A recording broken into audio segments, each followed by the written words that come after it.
I wasn't home when the HOA broke in. 5 party buses, over 100 people, music, cameras, trespass. They thought they were throwing a party on an empty mountain cabin. What they didn't know was that every step they took was being recorded, and the trap was already live.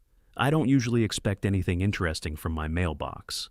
At my age, most of it is predictable. Utility bills, property tax notices, flyers trying to sell me something I already own.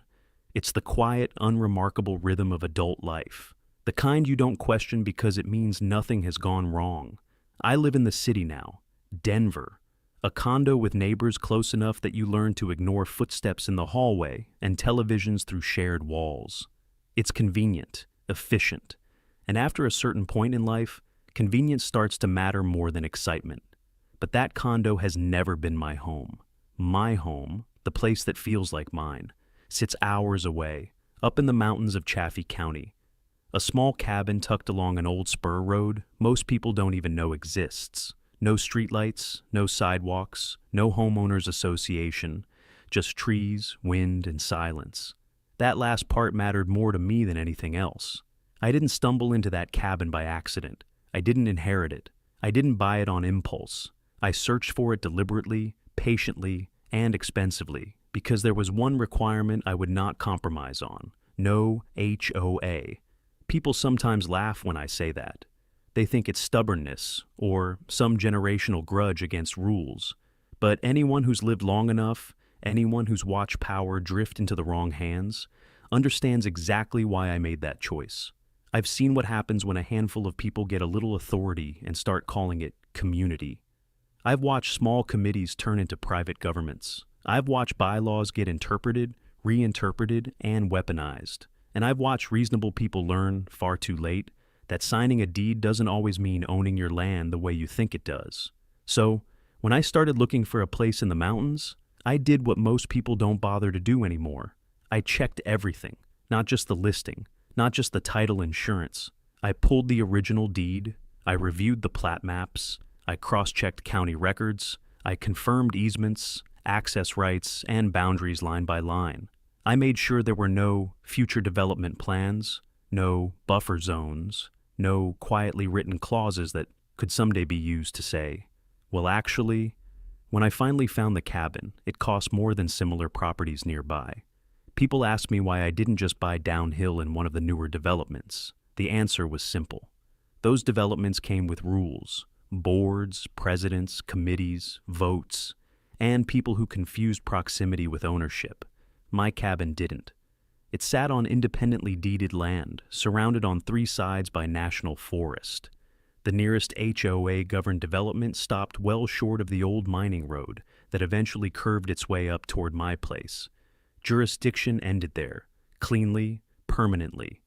I paid extra for that certainty, because for me, the cabin wasn't an investment property. It wasn't a vacation rental. It wasn't a venue. It was where I went when I needed the world to stop talking. I didn't go up every weekend. Sometimes months passed between visits. That wasn't neglect. It was trust. Trust in the land, trust in the boundaries, trust in the fact that private property still meant something, at least on paper. And that's the part people like to misunderstand. They assume absence means availability. They assume silence means consent. They assume that if you're not physically present, you've somehow forfeited the right to decide what happens on your own land. I've spent enough years around investigations, disputes, and legal aftermaths to know that assumption is where most trouble begins. The irony is, I didn't buy the cabin to fight anyone. I bought it to be left alone, which is why, when that thick cream-colored envelope showed up in my city mailbox one morning, heavy paper, embossed seal, elegant font, my first reaction wasn't anger, it was recognition. Because you don't send something like that unless you already believe you're entitled to an answer. And you definitely don't send it unless you think the land you're asking about is already within your reach.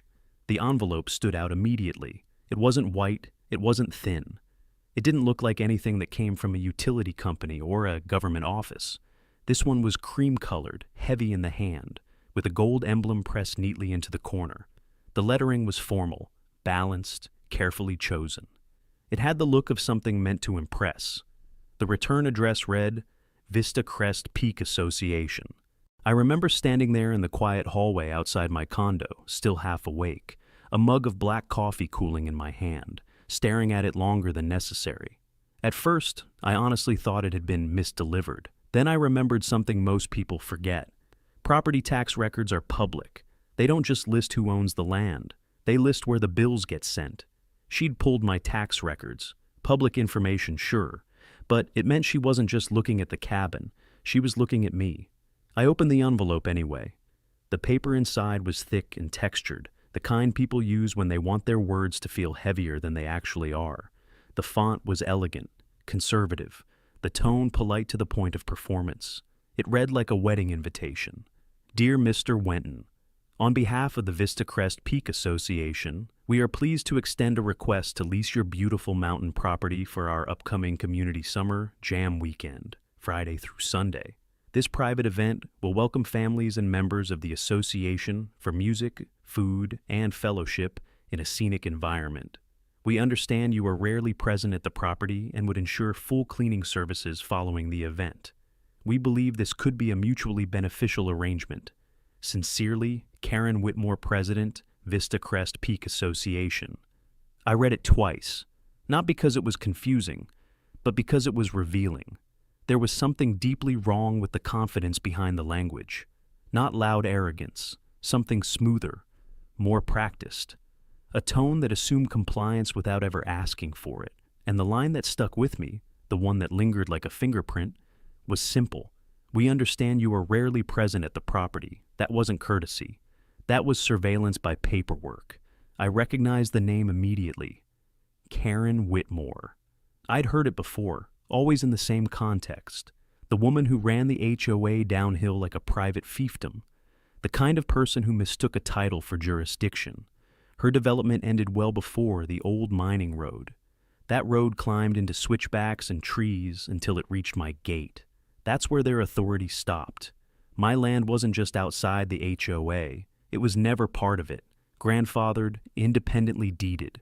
Clean title, no shared access, no extended use, no community consideration. And yet, here was the letter. That wasn't a request. It was an ultimatum dipped in sugar. I didn't hesitate when I replied. I sat down, opened my laptop, and wrote back carefully. Not angry, not defensive, but precise. Ms. Whitmore, thank you for your letter. I do not rent or lease my mountain home under any circumstances. The property is not, and has never been, part of the Vista Crest Peak HOA. Please refrain from contacting me with similar requests in the future. Respectfully, Elias Wenton. Before sending it, I attached a copy of my parcel deed, not to argue, just to remove any excuse for confusion. If she stepped foot on that land after reading this, it wouldn't be a misunderstanding. It would be trespassing. The email went out, and for a brief moment, everything went quiet. No reply, no follow-up, no protest, no clarification. That silence would have reassured most people. It didn't reassure me.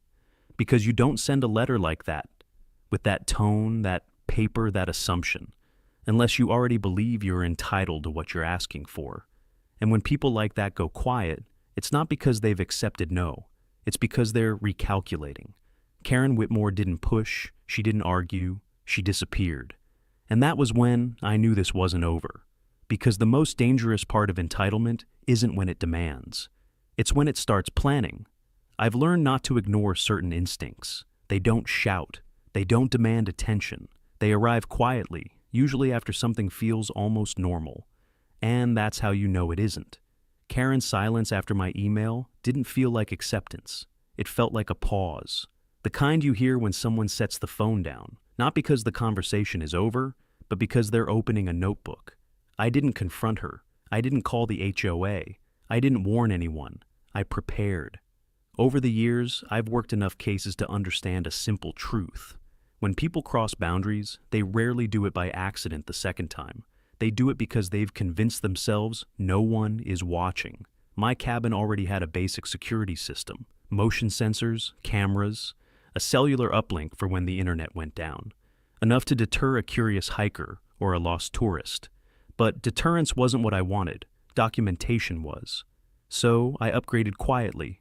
I didn't turn the place into a fortress. I didn't add anything dramatic or obvious. I just made the system smarter, the way a good watchman is smart, calm, patient, unblinking. Every camera was updated to log not just motion, but identity patterns, faces, vehicle shapes, entry paths, timestamps accurate to the second. Everything backed up automatically, mirrored to cloud storage that didn't care whether the cabin had power or not. Then I added a layer most people never think about. I built a whitelist, my truck, a couple of family vehicles, a neighbor who occasionally checked the place after storms. Those license plates were logged ahead of time and tagged as familiar. Everything else was flagged. The idea was simple. If a vehicle approached my gate and it wasn't on that list, the system would mark it immediately, not with sirens or flashing lights. Just a quiet internal alert. Unknown vehicle detected. It's the same principle banks use for fraud detection. The absence of something expected is often more important than the presence of something unusual. I didn't need to sit there watching screens all day. I just needed to know the moment something arrived that didn't belong. Once that was in place, I tightened the logs. If someone opened the gate, the time would be recorded. If someone forced it, the system would note the method. If a camera went offline, the backup cameras would pick up the slack and tag the interruption. It wasn't paranoia. It was foresight. Before I was done, I made one last call, not to law enforcement and not to a lawyer. I called a friend at the county assessor's office, someone who knew the maps as well as I did. I asked him to double-check the plat records. No changes, no new filings, no surprise easements. My property was still exactly what it had been the day I bought it. Private, independent, off the HOA grid. That confirmation mattered, because it meant that if anything happened next, it wouldn't be a gray area. It wouldn't be a misunderstanding. It would be clean, and clean cases are the ones that hold up in daylight. When I finished, I didn't feel tense. I felt settled. The system was armed, but not in the way people imagine when they hear that word. There were no alarms waiting to scream, no lights ready to flare, just quiet automation, silent observation, a house that knew what belonged and what didn't. I closed the app and went back to my life. Work picked up. Deadlines, meetings, long days that ended with the kind of fatigue you only feel when your brain's been doing all the heavy lifting. The cabin faded back into the background, where it belonged. Days passed, nothing happened. And for a moment, I wondered if I'd been wrong, if Karen had read my response, checked her assumptions, and moved on. That's the dangerous thought, because it's usually right before that, right before you let your guard down, that the other shoe drops. I didn't know when it would happen. I didn't know how. But I knew one thing with absolute certainty. If someone tried to cross that line again, I wouldn't need to be there to see it. The house would see it for me. The days that followed were quiet, not the peaceful kind of quiet you get when a problem has been resolved, but the hollow kind, the kind that feels staged, like a room after someone's just left it, before the air has had time to settle. Karen Whitmore didn't respond to my email. No acknowledgement, no objection, no carefully worded clarification about community misunderstandings. Nothing. At first glance, that might sound like a win. Most people would have taken it as confirmation that the boundary had been respected, that the matter was closed. I didn't. Because silence, when it follows entitlement, is rarely surrender. It's recalibration. I went back to my routines in Denver, early mornings, coffee strong enough to taste like regret, work that demanded focus and rewarded it with fatigue, meetings that blurred together, emails that never seemed to end. On the surface, everything was normal, but in the background, there was a low, persistent awareness, the same one I get when reviewing a case file that looks clean until you realize one detail doesn't quite line up. I checked the cabin app once a day, not obsessively, just enough to confirm nothing had changed. No alerts, no unknown vehicles, no motion beyond the usual deer passing through the clearing at dusk. The system was quiet, too quiet. A week passed, then another, and with each day that went by without incident, the silence grew heavier, not lighter. Because people who genuinely accept no tend to say something, even a clipped response, even a passive-aggressive one. Karen did neither. That told me more than any angry email ever could. It told me she wasn't done. I found myself thinking back to the letter, to the confidence baked into every line, the way it assumed my absence was a detail to be managed rather than a boundary to be respected. People like that don't pivot easily. They don't abandon plans, they adjust them. And adjustment takes time. I didn't change anything. That was important. No extra calls, no warnings, no attempts to get ahead of whatever might be coming. When you move too early, you tip your hand. Instead, I let the system do what it was designed to do. Watch, record, wait. There's a strange calm that comes with that kind of patience. Not because you feel safe, but because you've accepted that if something happens, it will happen on your terms. Documented, time-stamped, undeniable. By the end of the second week, the cabin felt far away again. Just a dot on a map. A place I'd return to when time allowed. I almost convinced myself that was all it would ever be. Almost. Then, late one Saturday morning, while I was halfway through a task I don't even remember now, my phone buzzed on the desk beside me. It wasn't a system alert. It was a call, from a number I recognized. And before I even answered it, I felt that familiar tightening in my chest, the one that tells you the quiet you've been sitting in is about to break. The phone buzzed again before I answered it. That's usually how I know something's wrong. When my hand hesitates, not because I'm busy, but because a part of me already understands what's coming. "Hey," I said, keeping my voice neutral. There was a pause on the other end, not the awkward kind, the cautious kind. "Elias," the voice finally said, "you up at the cabin today?" It was Paul Rafter, my nearest neighbor in the mountains, half a mile downhill, give or take. Horse ranch, former fire lookout back when those still existed. We weren't close friends, but we shared the kind of familiarity that comes from mutual respect and long sightlines. "No," I said. "I'm in Denver." "Why?" Another pause. "Well," he said slowly, "this is going to sound strange, but you're not throwing some kind of party up there, are you?" I stopped what I was doing. "What kind of party?" This time, the pause stretched longer. "Big one," Paul said. "I just watched 5 buses come up the spur road. Full-size party buses. They turned off the highway like they knew exactly where they were going." My stomach tightened, not in panic, but in recognition. "Buses," I repeated. "As in charter buses?" "White ones," he said. "Tinted windows, lights still running. They're pulling in now. Looks like people are unloading tables, balloons, sound equipment." I didn't respond. I didn't need to. My hand was already on my phone, opening the security app. The feed took a second to load. Just a brief flicker of static. Then the driveway camera came online. 5 buses. Parked in a staggered line along the gravel clearing just outside my gate. Engines idling, side doors open, people pouring out in clusters. Adults, kids, coolers, folding chairs. Someone wrestled a portable speaker out of a luggage compartment. Another dragged a stack of plastic bins like they'd done this before. Then the alert appeared at the top of the screen. Unknown vehicles detected. 5 license plates, none of them on my whitelist, flagged and logged in under 2 seconds. I felt something click into place. Not anger, not fear, clarity. Paul was still talking, his voice faint through the phone. "I figured you'd want to know. They hung a banner too, big one. Says Vista Crest HOA Summer Jam." The camera angle shifted as one of the buses pulled forward, tires crunching over the gravel I'd laid down myself years earlier. A man in khaki shorts and a polo shirt stepped into frame, clipboard in hand, waving people toward the gate like he was directing traffic into a parking lot he owned. The gate, my gate. I pulled up the access logs. 9:47 a.m. Forced override detected. Chain lock severed. Keypad tamper recorded. They hadn't wandered in. They'd come prepared. Another feed came online automatically. The porch camera this time.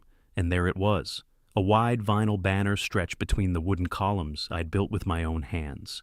Vista Crest, HOA Summer Jam. Private event. Private.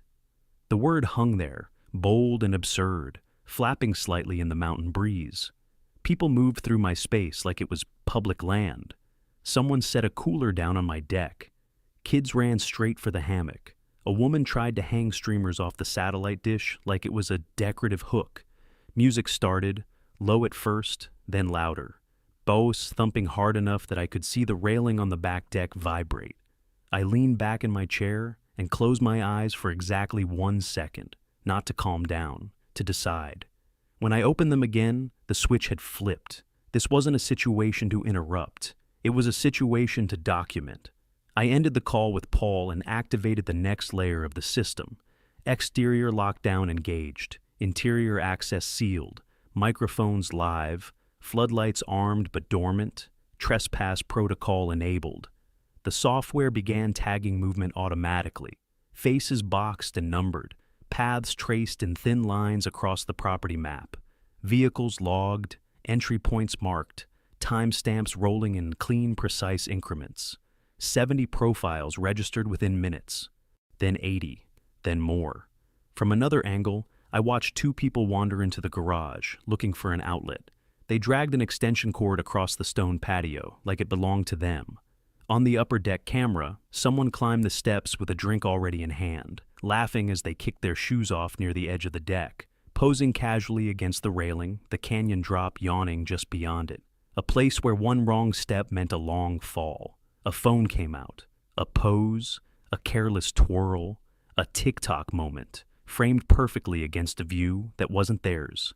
I didn't shout, I didn't curse, I didn't even move from my chair, because by then, it was clear. They hadn't broken into an empty cabin. They'd walked straight into evidence. Once the switch flipped, everything slowed down. Not outside, out there, the chaos was building, but inside my head.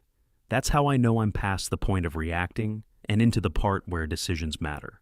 I watched, not as an owner watching strangers touch his things, but as an investigator watching a scene assemble itself piece by piece. The first thing that struck me wasn't the noise, it was the certainty. The way people moved like they'd been told this place belonged to them. No hesitation, no looking around to ask, "Are we allowed to be here?" They unpacked with muscle memory. Folding tables unfolded along my deck, their legs scraping against wood I'd sanded and sealed myself. Someone dragged a grill across the stone patio and set it down without even checking what it rested on. When the lid flipped open, sparks jumped, tiny, careless flashes, and I watched a dark scorch bloom into the edge of my teak bench. That bench had been there longer than most of the people standing on it. I felt my jaw tighten, then I let it go. Anger is loud. Evidence is quiet.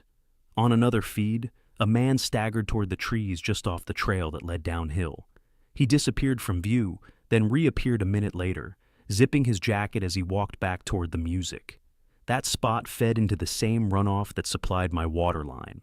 I made a note: time, camera ID, direction of travel. Nearby, a group of kids had discovered the woodpile. They clambered over it, laughing, tossing split logs like toys. One slipped and skinned a knee.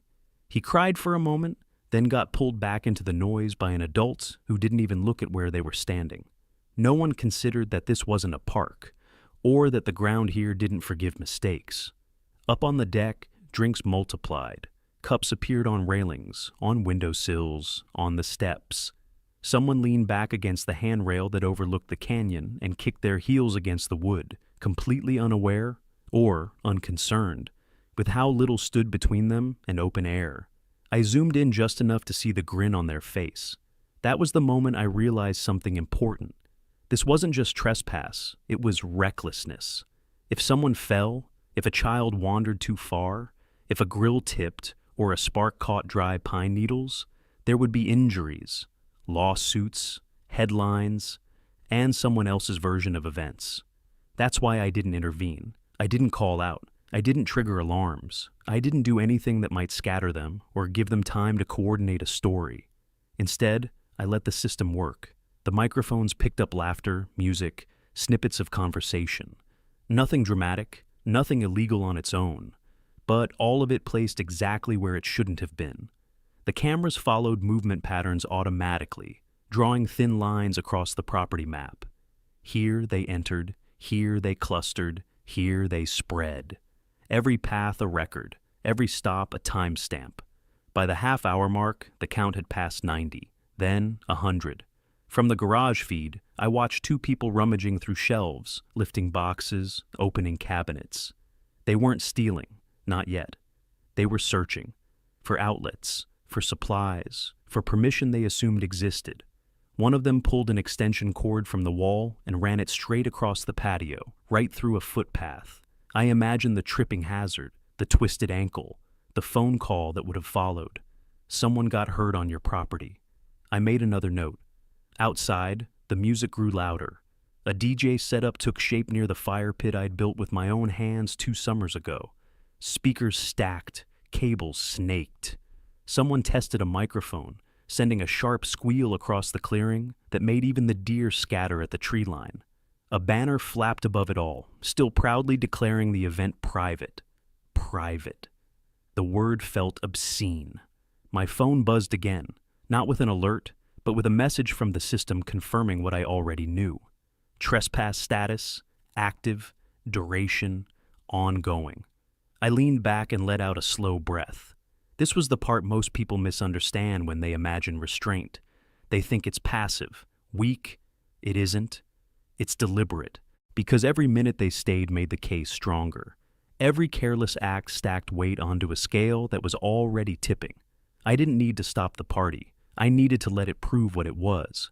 So I watched as someone cracked open hard seltzers near the edge of the deck, as kids ran past an open gate, as adults laughed and posed for videos with a canyon behind them like a prop. And I thought about how easily this could have gone another way.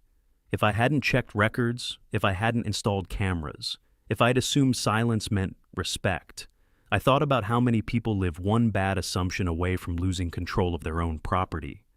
That's when I reached for the phone again. Not to call Karen, not to argue, but to bring in someone who didn't care about her assumptions at all. I didn't raise my voice when I called the sheriff's office. I didn't dramatize it. I didn't speculate. I stuck to facts. "This is Elias Wenton," I said. "I'm the owner of a private residence off Old Monarch Spur Road, approximately 6 miles west of the Vista Crest development. I'm not on site. There is a coordinated trespass occurring on my property right now." There was a brief pause on the line. Paper shuffled. Keys clicked. "Sir," the dispatcher said carefully, "that location isn't under the HOA's jurisdiction." "That's exactly the issue," I replied. "This isn't accidental. There are charter buses, caterers, and signage. The gate was forced. I have live video, access logs, and time-stamped footage." The tone changed immediately. "Stay on the line," she said. "Deputies are en route." I ended the call and switched my attention back to the feeds. The first patrol SUV appeared about 20 minutes later, easing up the spur road without lights or sirens.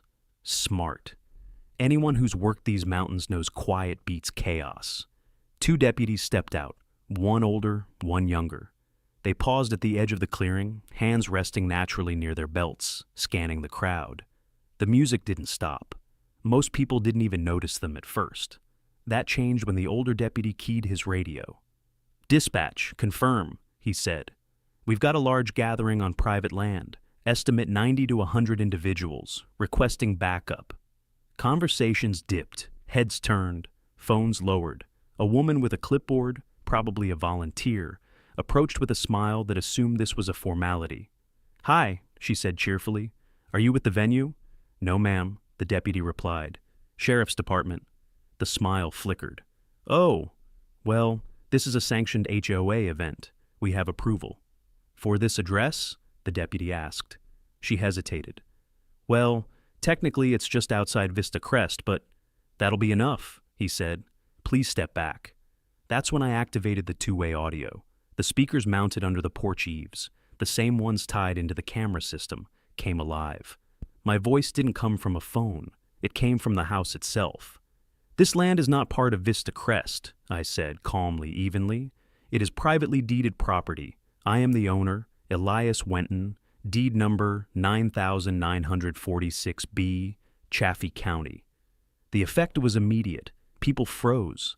Some looked toward the house. Others glanced around like they were trying to locate where the voice was coming from. "I am not on site," I continued. "I am monitoring this in real time from Denver. You are standing on my land without permission. The gate was forced at 9:47 a.m. That has been recorded." The deputies looked up at the porch, then back at the crowd. A ripple of unease moved through the clearing. And then Karen Whitmore stepped into view. She didn't hurry. She didn't look flustered. She walked forward like someone arriving late to a meeting she expected to control. Sunglasses in place, phone in hand. That practiced expression of authority locked firmly on her face. "What exactly is the problem here?" she asked, addressing the deputies, not the voice that had just spoken. "This property is not under HOA jurisdiction," the older deputy said. "We believe this event was organized without the landowner's consent." Karen scoffed. "This is a misunderstanding," she said. "Mr. Wenton owns the cabin, yes, but he's not here. He lives in Denver. Everyone knows that." "That doesn't give you permission to occupy it," the younger deputy replied. Karen's tone sharpened. "I'm the president of the HOA," she said. "This is a sanctioned community event. You're disrupting it." The older deputy didn't blink. "Ma'am," he said evenly, "you don't command the sheriff's department." That landed hard. Karen turned slightly, frustration bleeding through her composure. "He's disrupting a sanctioned community event," she snapped. "According to the schedule I track, he's supposed to be in Denver until Tuesday." The clearing went quiet. Even the music seemed to dip. The younger deputy turned slowly. "You track his schedule?" he asked. Karen opened her mouth, then stopped. For just a fraction of a second, the mask slipped. "I mean," she began, but it was already too late. The older deputy stepped aside and spoke into his radio. "Dispatch," he said. "We may be looking at additional issues here, possible premeditation." Another deputy began photographing the gate, the severed chain, the damaged keypad. Names started being taken, one by one, license plates logged, body cameras rolling. Near the buffet table, a man quietly set his plate down. A woman pulled her kids closer. Someone lifted their phone again. But this time, they weren't filming the party. They were filming Karen. She stood there, suddenly aware that the house itself had spoken against her, that her authority meant nothing when confronted with deeds, timestamps, and a voice that didn't need to be present to be heard. "I didn't raise my voice. I didn't threaten anyone. I simply let the house finish what it had started." Because at that moment, the story she'd been telling everyone collapsed under the weight of the truth. And this was no longer a misunderstanding. It was a crime scene. Once the deputies began taking names, the party died without anyone turning the music off. It just thinned. Laughter faded into murmurs. Conversations broke into fragments. People started looking at each other the way strangers do after realizing they've been told different versions of the same story. A man near the grill set his tongs down slowly, as if noise alone might attract attention. A couple folded a table they had just finished setting up, hands moving faster than they needed to. Someone began stacking cups. Another wiped down a surface that hadn't been dirty a minute earlier. It was the sound of realization setting in. I watched it spread in waves, first confusion, then embarrassment. Then something sharper, the understanding that they hadn't just attended a party. They'd walked into a problem with names, timestamps, and consequences. A woman with a stroller approached one of the deputies, her voice low. She nodded while he spoke, then nodded again, more stiffly, like she was trying to accept something she didn't want to hear. She glanced back toward Karen, then at the deputy, and mouthed a quiet, "Thank you." A man in his 30s, clean shirt, expensive watch, raised his hand and asked, Are we in trouble?" The deputy answered calmly, professionally. "You're on private property without permission," he said. "We're documenting everyone who entered. If you leave now and cooperate, that will be reflected." That was all it took. People began drifting toward the gate in small groups, careful not to rush, careful not to draw attention to themselves. Parents gathered children. Teenagers stopped filming. Phones slipped quietly back into pockets. A few people glanced toward the porch, toward the speakers mounted under the eaves, as if the house itself might speak again. It didn't need to. Karen stood near the center of it all, arms folded tight, phone clenched in her hand. She spoke in short, urgent bursts to anyone who passed close enough to hear. "This is being blown out of proportion. It's just paperwork. They're overreacting." But fewer and fewer people were listening. One woman shook her head and walked past her without responding. Another man cut her off mid-sentence, his voice flat and controlled. "You told us he approved this," he said. "You said it was handled." Karen snapped back immediately. I never said that. Yes, you did, he replied. You said he was out of town and wouldn't care. A few heads turned. Someone else added, You said it was community land. Another voice followed, quieter but sharper. You said it was legal. Karen's jaw tightened. I was misinformed, she said sharply. This isn't my fault. He changed his mind. No one answered her. The silence that followed wasn't confusion anymore. It was separation. The deputies continued their work. License plates logged, IDs recorded, body cameras capturing the slow collapse of a narrative that had sounded so confident only hours earlier. From one of the side cameras, I watched Karen drift closer to the gate as people passed her. Not leading, not directing, just standing there, trying to insert herself into conversations that no longer belonged to her. A deputy approached her directly. Ma'am, he said, we'll need your information as well. Karen bristled. I'm not a participant. I organized this. The deputy met her eyes. Then you'll want to cooperate. She hesitated. That hesitation said everything. Behind her, the banner still hung from my porch. Private event. The word now stripped of any authority it pretended to carry.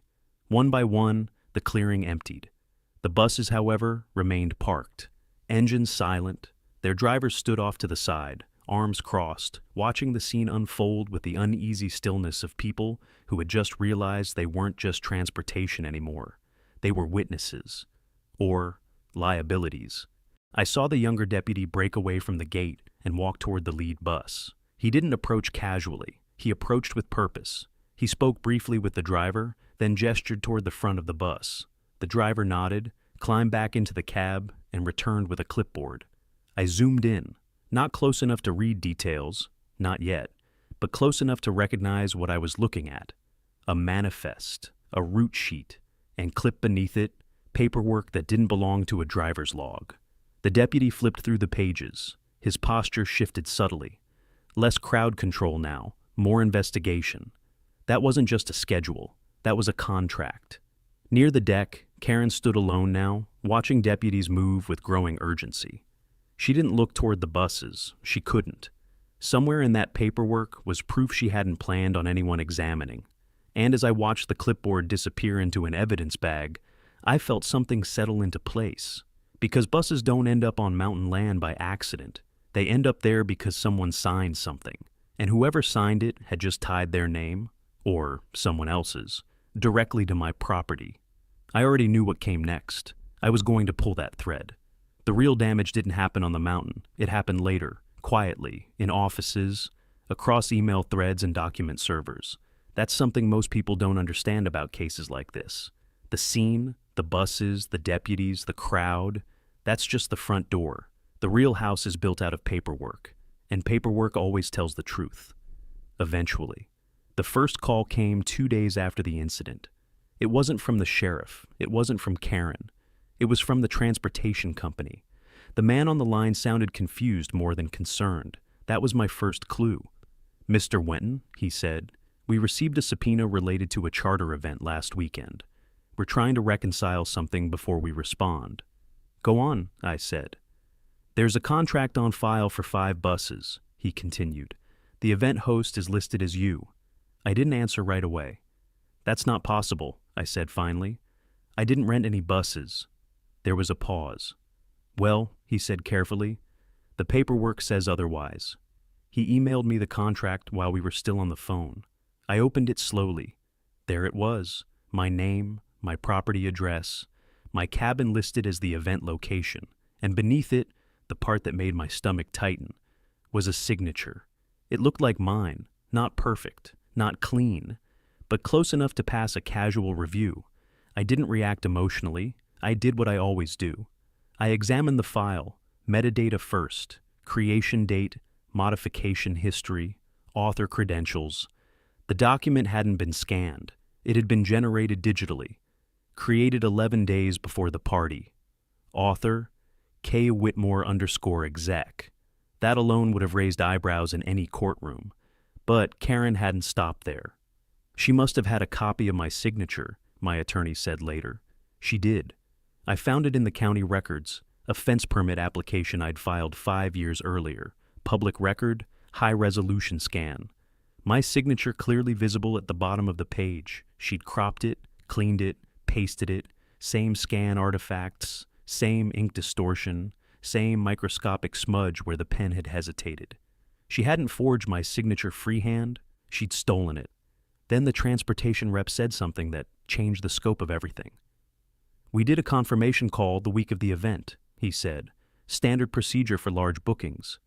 "Who did you speak to?" I asked. He read back the number. It wasn't mine. It was close. 1 digit off, but it wasn't mine. I ran it immediately. Prepaid carrier. No subscriber name. Activated 2 days before the confirmation call. Deactivated less than 24 hours after. A burner phone. But burners still leave shadows. The call had pinged a cell tower, the same tower that serviced the Vista Crest HOA office. Karen hadn't just impersonated me. She'd done it from her own backyard. Then I asked the last question. "Who paid for the buses?" Another pause. "The Vista Crest Peak HOA," he said. "From their operating account." That was the trap.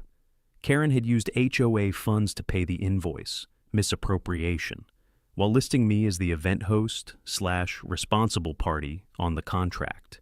If something had gone wrong, an injury, a DUI, an accident on the mountain road, liability would have pointed straight at me. She wrapped herself in the HOA's checkbook and handed me the legal exposure, forgery, identity fraud, misuse of HOA funds, all premeditated. I forwarded everything to my attorney. Then I requested the HOA's internal records, meeting minutes, bylaws, event approvals. That's when we found the PDF, Extended Community Use, Informal Agreement 2018. It listed my parcel, it listed my name, and it carried the same stolen signature. The document had never been filed with the county, never notarized, never approved by a board vote. It existed only inside the HOA's internal archive, a fabricated reality. My attorney sent everything to the county clerk. I sent a copy to someone else, a friend in the district attorney's office in Buena Vista. Within a week, a formal investigation was opened. Karen didn't know that yet, but the HOA board did. Because 3 days after the civil complaint was filed, the calls started coming. Not from Karen, from the others. Careful voices, measured words they hadn't known. That was the phrase they kept repeating. One board member asked to meet privately. He chose a Safeway parking lot, like we were trading state secrets instead of emails. His name was Greg. He handed me a thumb drive. Inside were internal messages, Slack threads, emails. Karen, writing plainly, "We'll call it community expansion. No one reads land use policy. He's in Denver. He won't even know." I made it look like he approved it. There was no ambiguity left. Karen hadn't misunderstood anything. She hadn't guessed. She'd planned it. And now the evidence didn't belong to me alone. It belonged to the state. The fallout didn't arrive all at once. It came in layers. The civil suit landed first, clean, precise, impossible to misread. Criminal trespass, breaking and entering, fraudulent misrepresentation, identity theft, misuse of HOA funds, each count backed by timestamps, contracts, metadata, and witness statements. Then the insurance carrier called, not to defend the HOA, to step away from it. The representative's tone was careful, almost apologetic. That was how I knew the decision had already been made. "Mr. Wenton," she said, "after reviewing the materials submitted, our position is that the actions taken by the HOA president constitute intentional criminal conduct." Intentional, that word matters. "Under the terms of the policy," she continued, "intentional acts are excluded from coverage. The association will need to retain independent counsel. No coverage, no defense fund, no safety net. That single call did more damage to the HOA than any lawsuit ever could. Because when insurance walks away, reality shows up. The board scrambled. Emergency meetings were called. Some properly noticed, some not. Lawyers began emailing other lawyers. Emails that used to CC half the neighborhood suddenly went dark, replaced by private threads and late-night phone calls. Karen tried to regain control. She convened an emergency vote among a smaller circle, one that wasn't announced in accordance with the bylaws. During that meeting, she framed the situation as a misunderstanding, blown out of proportion. A community celebration twisted into a legal ambush. She claimed the board had approved the event. She claimed she was being unfairly targeted, and then she crossed the line she couldn't uncross. She produced edited email chains, not fabricated from scratch. That would have been obvious, but trimmed, cropped, context removed, just enough missing to change meaning without changing words. She urged board members to sign affidavits stating they believe my property had long been considered part of the extended community grounds. One board member refused. 2 days later, that same member received a notice of violation for an unauthorized patio extension that had existed for over a decade. The message was clear: fall in line or pay. That tactic didn't have the effect Karen expected. It didn't consolidate loyalty. It exposed fear. Resignations followed, quietly at first, then publicly. People who had stayed silent now had a reason not to. With insurance gone, liability had names attached to it, personal names, bank accounts, retirement plans. No one wanted to be the last person holding the pen. The county's white-collar crimes unit entered next, officially under the banner of a zoning compliance audit. Unofficially, everyone knew what they were really there for. They requested financial records, then digital communications, then hardware. Karen claimed her HOA-issued laptop had been lost during a recent move. That lie lasted less than a week.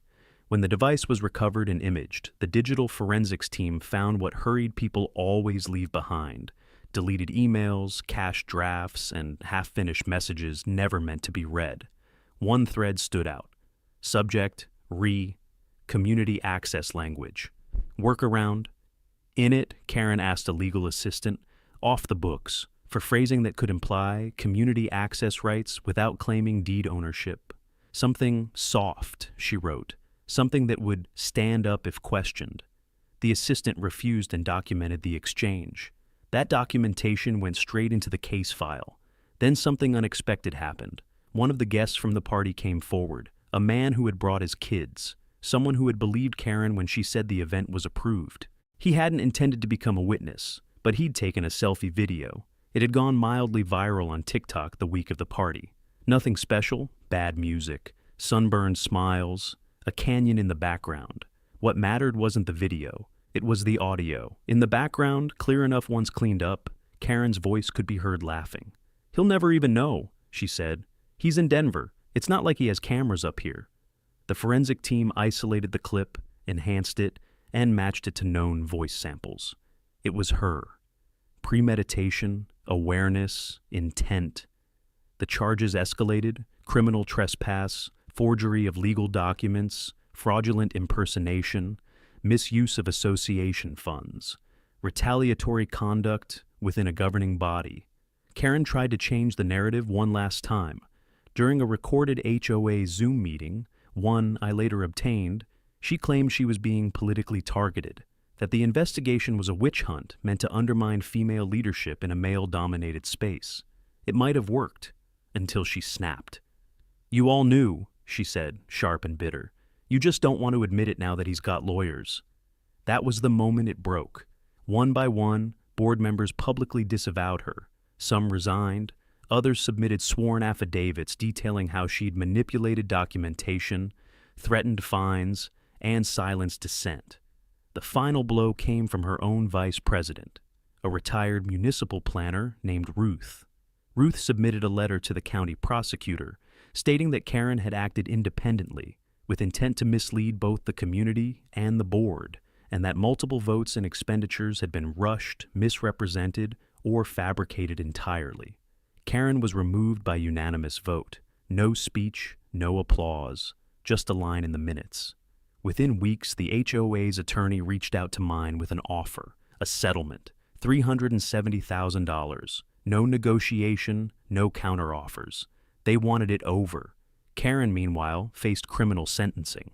The district attorney offered a deal: 2 years of supervised probation, restitution, and a prohibition from holding any administrative, fiduciary, or enforcement role in any HOA, community board, or municipal committee for 10 years. She accepted. Not because she agreed, because there was nothing left to fight with. Power had carried her exactly as far as it could, and then it dropped her. I didn't go back to the cabin right away. After the hearings, after the filings, after the quiet flood of messages from reporters looking to turn the story into something louder than it ever needed to be, I stayed where I was, in the city. I let the noise burn itself out. There's a temptation, after something like this, to rush back to the scene, to reclaim it, to stand where the trouble happened and prove it's over. I've learned that closure doesn't work that way. 2 months passed before I drove up the old spur road again. The trees had started to turn, that Colorado gold creeping down the slopes like fire, lighting the forest from the inside out. No buses this time, no banners, no voices echoing where they didn't belong, just wind. When I reached the gate, I stopped the truck and got out. Not because it was broken, it wasn't, but because it was different. Heavier steel, reinforced hinges, motion-activated lights angled just enough to illuminate faces without advertising themselves. Subtle changes, permanent ones.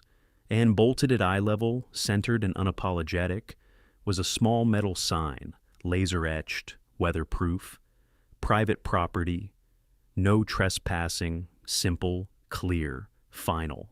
I walked the perimeter slowly. The deck had been sanded and resealed where it needed it. The fence line straightened, the chain replaced. You'd never know 100 strangers had once treated this place like a venue. Inside, everything was exactly as I'd left it. The cameras still logged movement. The system still tracked faces, now cleared, reset, quiet. Karen Whitmore's profile had been archived, tagged, and locked away like a closed case file. A clean slate. That evening, I sat on the back deck with a drink and watched the sun drop behind the mountains. No music, no laughter, just the low, steady sound of wind through pine needles and the distant call of a hawk. Later, out of idle curiosity more than anything else, I pulled up the news on my tablet. Karen had moved to Arizona. There was a short item buried deep in a local paper about her attempt to join a retirement community board, and the swift rejection that followed after someone Googled her name. The HOA back in Vista Crest had new leadership now. They'd started sending out actual community surveys, listening sessions, transparency initiatives. I received one in the mail a week later. How do you feel about increased neighborly engagement? I checked one box, do not engage, and sent it back. As darkness settled in, I leaned back and let the silence do what it does best. This place didn't need drama to protect it. It didn't need confrontation.